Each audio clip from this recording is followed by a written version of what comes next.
uns tucunaré. Tudo acabou de comer. Tô de barriga cheia. Crescendo. Engordar esse pra colocar no toalho principal.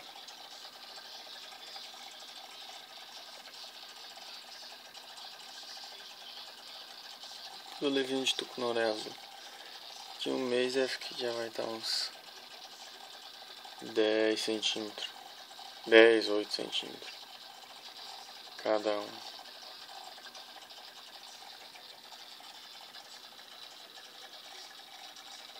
Esse aqui é um filtro caseiro que eu fiz.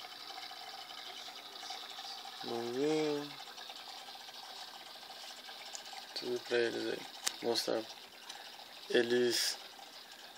A fome deles. Acabou de comer. Ó.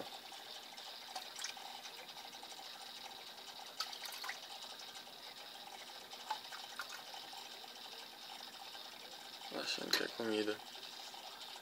Mas eles acabou de comer, então elas não estão com fome agora.